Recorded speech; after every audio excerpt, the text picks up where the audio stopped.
everyone, and welcome to our RPO podcast. Cherie Concannon, founder of RPO, and my colleague, Ian Clayton, our manufacturing expert. And today, we are joined by someone who's actually really quite special to me because we've worked together on RPO, I think we must be in about our 6th year now, and we've worked on 2 RPOs together. And Ian and I are really excited about this because, you know, Ivan Foxcroft, who's out there in Minnesota with Bühler at Minneapolis, out there in Minnesota, is going to talk to us today about all things manufacturing and about himself and about RPO. And we're really looking forward to this. Now, we have a variety of accents in this podcast today. I think mine sounds British, although I am Australian. And then Ian is sat in sunny Yorkshire in the UK today, aren't you, Ian? I certainly am. I've come up for a big day in Yorkshire this coming Saturday. Yorkshire Day. Yorkshire Day? What is Yorkshire Day? I beg your pardon? Sorry, was that a bad question? Yorkshire Day is? Am I being particularly ignorant? Celebration of God's own country. Oh, okay. And you look like you're very warm there at the moment. Just a little bit. A little bit. Great. So without further ado, what I want to do is introduce our very special guest today. I said we've got different accents in the room, so I'm going to let you listen to him and work out for yourselves where he comes from. Ivan, could you just start off by introducing yourself and telling us, you know, a bit about Ivan Foxcroft? Absolutely. Morning, Cherie. Morning, Ian. Morning. Morning. Yeah, I'm sure, as you can tell throughout this from my dodgy South African accent, originally from Port Elizabeth in South Africa. I studied industrial engineering at the Nelson Mandela Metropolitan University. And pretty much after finishing my studies there in South Africa, I predominantly worked in the automotive industry until 2006, where I followed the woman of my dreams to the sunny shores of England and continued to work in the UK for Ford Motor Company in the automotive industry. You know, I was pretty much convinced that I'd spend the rest of my my career working in automotive. It was kind of where my passion lay. But then, kind of by chance, an interview came up at Bühler for a manufacturing engineering position, and after interviewing successfully, I joined the team there at the Sortex plant in Barking in East London. And fortunately for me, even if I may say so myself, the awesome thing about working for Bühler is that they recognize talent. Yeah. And after 3 years of working as a manufacturing engineer, I was promoted to an international manufacturing engineering position, where I was involved in a lot of technology transfers between the plant in the UK, China, and South America, which was an incredible opportunity to really get that, you know, that experience of working with different cultures and, you know, really across the globe. Again, another opportunity presented itself to take over as the operations manager for the site in the UK. And obviously, as in most cases, just after marriage comes children. So it was a fantastic opportunity again for me that presented itself. And, you know, that was really when I took over the plant there and learned about the RPO program. And pretty much after running the plant in the UK for 3 years, I'd worked on developing a very, very capable successor. And when the opportunity presented itself to come over to the UK and to the US at least, and take over here as a director of manufacturing and logistics, I felt really comfortable handing the site over, knowing how far we'd come with RPO, but that I had this really strong successor in the wings. Brilliant. So that's really how I got to be here today. Yes. Excellent. So you've mentioned RPO. What was the original stimulus for you in introducing RPO? Why did you decide to introduce it? I'll try and keep it short. Oh, that's okay. Look, you it's go a long for it. story. We're interested. It's Um, from what we're really interested in. You know, I mean, I'm the founder of RPO, so I understand it. It's my baby. I've been 10 years developing it, and I'm passionate about it. What I'm really interested in, Ivan, is from the manufacturing director or plant manager's point of view. You know, Ian obviously is in the same position as you. He bought RPO off me as well for his factory. But has a bit less credibility because he's working on RPO now. So what we're really interested in is from the manufacturing director's point of view, why would you take RPO on? Sure. I mean, just to go back a little bit, the history of the Bühler site in London, due to the Olympic Games, the site was actually relocated to a new building down in Barking in East London, and I was very fortunate to have inherited this very modern new facility. And you know, while the building was new and great, you know, the gentleman that I took over from, who ran the manufacturing engineering department, he ran a really, really tight ship. He was very focused on 5S, on the implementation of lean principles, and really on continuous improvement, like challenging people daily of how we can make things better. But even through doing all of that, you know, it kind of felt like we'd hit this glass ceiling. We were doing a lot of work and investing a lot of energy, but it was always something we were doing to the guys on the shop floor. We'd go out, we'd do a lean exercise, and we'd all walk away excited, energized, optimistic. And then we'd come out a few weeks later and everything had gone back to the way it was before. It was, everyone had, you know, gone back to the old way of doing things. And it was taking a lot of energy to kind of keep us at that same place. Like we just didn't feel like we were making the progress that we wanted to, and came to the realization that something had to change. And we were involved in a great program in the UK where a lot of organizations were all part of this program where we shared best practice. So we'd invite people over, we'd go over and look at their sites. And it was during one of these visits where someone came around and they were suitably impressed with the site, but asked us the question of how we measure engagement. And, you know, myself, my boss at the time, myself, our manufacturing engineering manager kind of looked at each other. We answered the question 3 or 4 times. And this lady said, no, that's not engagement. How do you measure engagement? And after trying to answer for 5 or 10 minutes, we kind of looked at each other and realized and said, we don't measure engagement. And that, I think, was the turning point for us where the light came on and we realized that that was what was missing.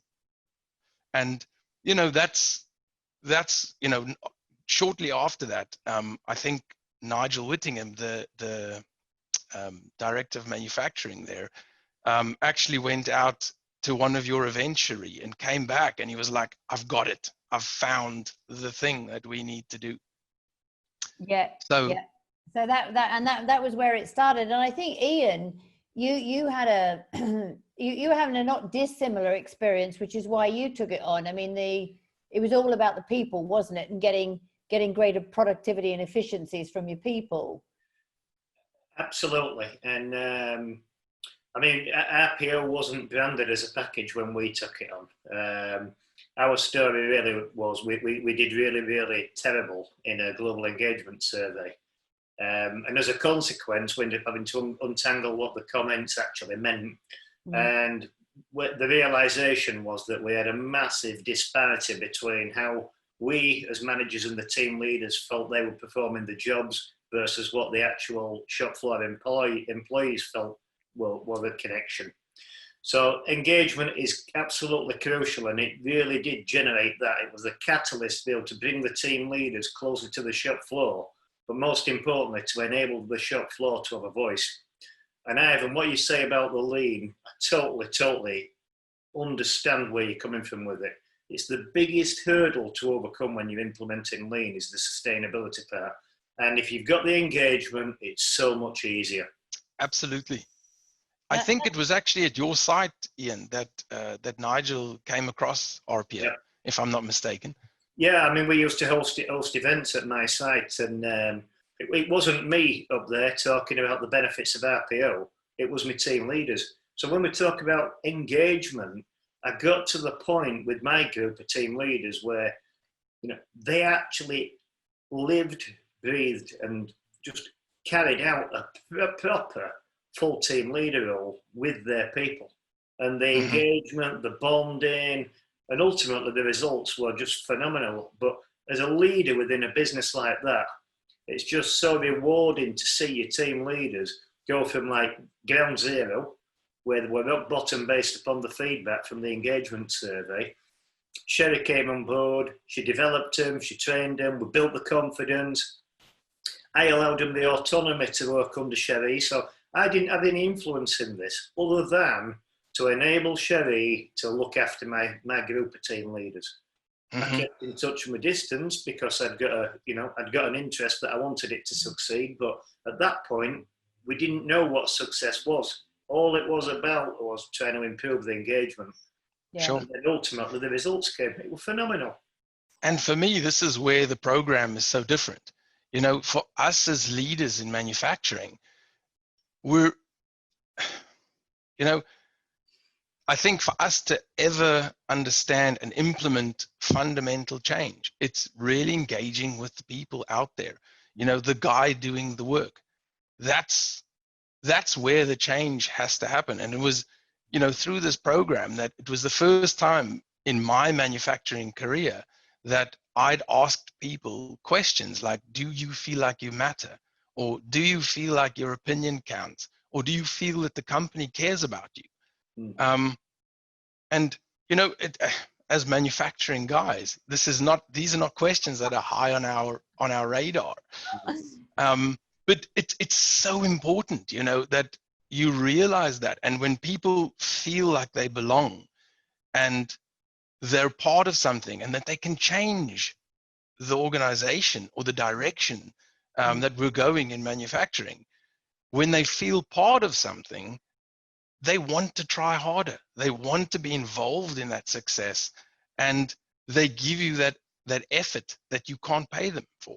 Yeah, that's right. The discretionary effort. It's an interesting thing.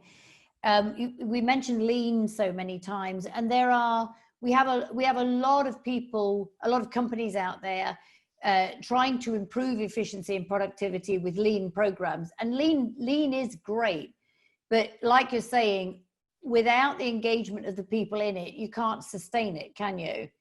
Absolutely. It just doesn't deliver. We're so driven in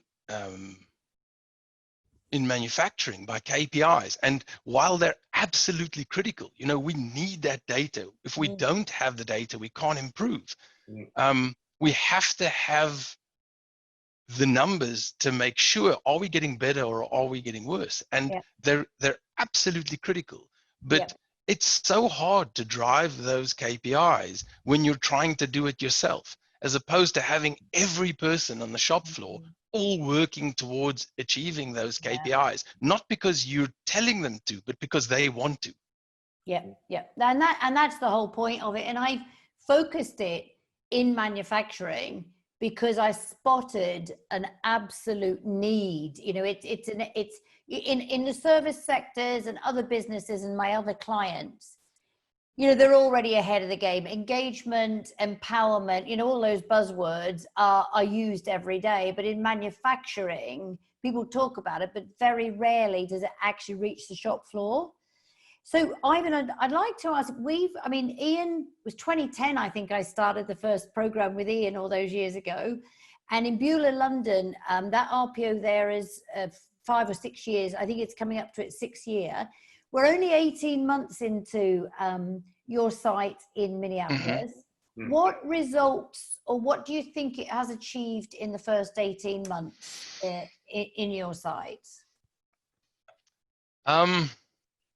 I think, in short, it's closed the gap between management and the shop floor.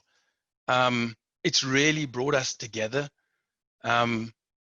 it's starting. We're definitely not there yet, but it's starting to eliminate that us and them culture. You know, I think it's something we had here for the longest time. Yeah. And I feel like it's given the shop floor a voice.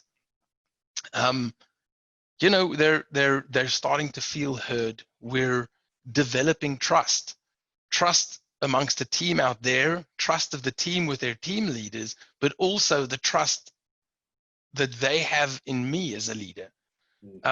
Because, you know, like we were saying before about that communication, is they have a voice now. They raise something and something gets done about it. Yeah. And that's very, very important to people. You know, I think for a long time they'd raise concerns, and it wasn't that no one wanted to do anything about it, but just that voice wouldn't make it through to the people that could make the changes that needed to be made. And you know, I think we've taken 5 regular guys off the shop floor and we've turned them into highly accountable junior managers of the organization. You know, and for me, their personal development through this program in such a short time, you know, in an 18-month period, has just been incredible to watch. You know, and I have no doubt that these guys are going to go and do wonderful things in the Bühler world. Yeah, we picked 5 really good guys there, I think, didn't we? You know, sure. I was going to ask you, Ivan. I mean, I've had the great pleasure of visiting your site out in Minneapolis, and I've met and worked with each of your team leaders. Fantastic bunch of guys. But what I have not seen is what that group of team leaders were actually like before they became team leaders. Can you just describe some of the growth and changes that you've witnessed as a result of RPO? Absolutely. I mean, so before we started the program, we had one guy who was a 40-year veteran, you know, service, and he was running the entire shop. So from a KPI point of view, you had one person trying to manage 40 people, 40 sets of what's going on in each area. One of our other team leaders pretty much came directly out of our apprenticeship academy that we run here at Bühler. And one of the other guys came from our customer service department. One of the guys came straight off of a machine, and one of the other team leaders is a welder. And although they ran their specific areas, you know, the day to day, they transformed from people that are just being told what to do every day to essentially running their own department. You know, the KPIs have become so granular, right down to each area. You know, we use the total synchro principle KPIs of SQCDP, so safety, quality, cost, on-time delivery, and people. And they take full ownership and responsibility for their areas with those KPIs. And, you know, to see that transformation of someone going, tell me what you want me to do today, to, hey, this is what we have to do today to make sure that we achieve our goals or our targets. And really empowering people. And, you know, do people get it right first time? We coach them, I give them full support through my management team to make sure that they have the support they need to achieve that goal. But to see that transformation of someone take ownership of that area and really care about the result, it cascades down to their people also. You know, they've through the coaching in RPO, they've been given the confidence to have start of shift meetings with their people, middle of shift meetings with their guys, you know, end of shift meetings, and to communicate what's been achieved the day before, what's been achieved today, and what the goal is for tomorrow. So the whole team's completely bought in to, you know, to achieving those goals. I mean, absolutely. I mean, the ownership and accountability that your team leaders have got is absolutely incredible. But what about the bottom line dollars? You know, are we seeing a direct correlation between the great work what you and your team are doing down on the shop floor versus either turnover or profit? Is it there? Sure. We have, so with our SQCDP, we have what we call a bowler chart, action plan and a bowler chart. So anything that they do in safety, quality, cost is all driven through action plans.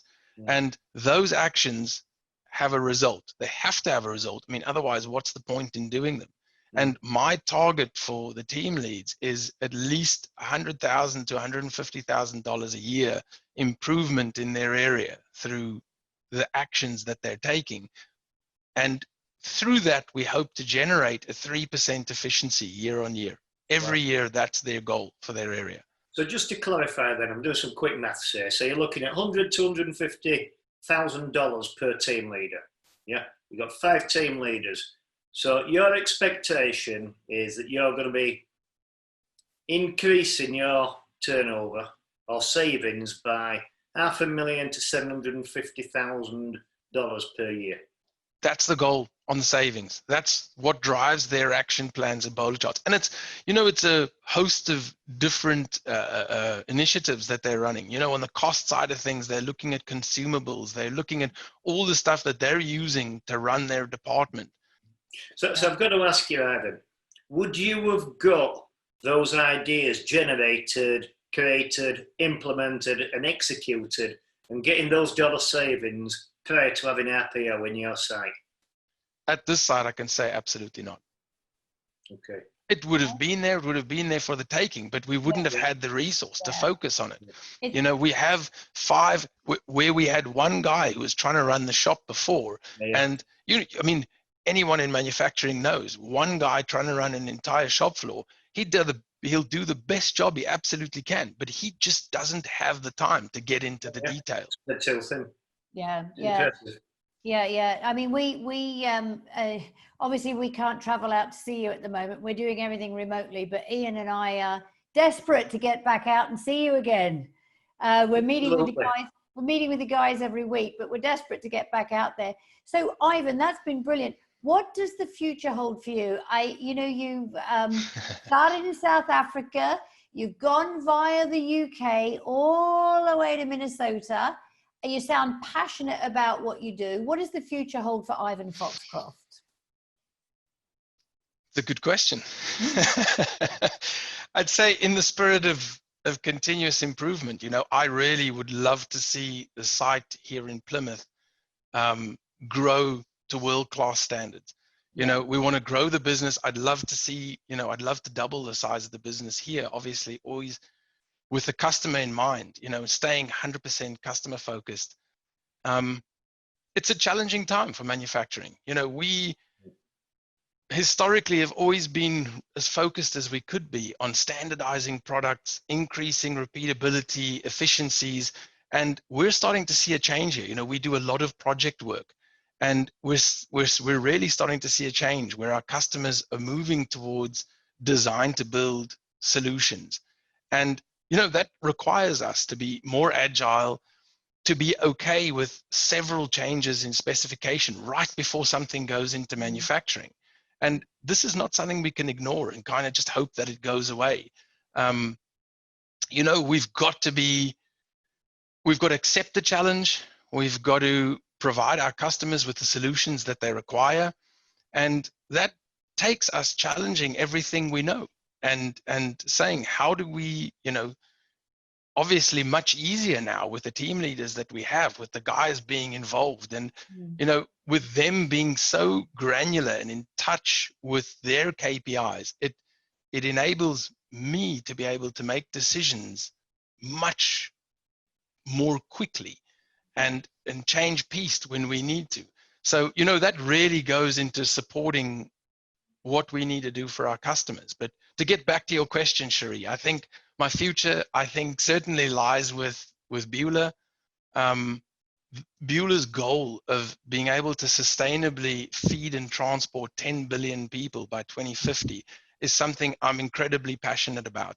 And it's something more than anything that I want to be part of.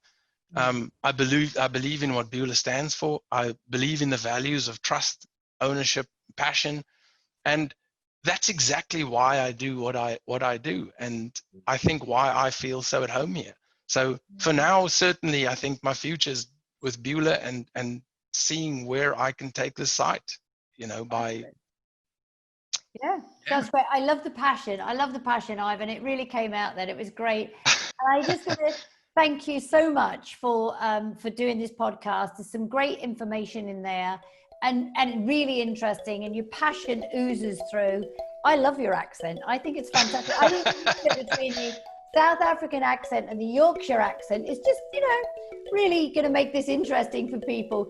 So yeah, thank you so much. And Ian and I'll be back with another podcast next month. Ivan, thank you. Absolutely. Thank you so much for having me.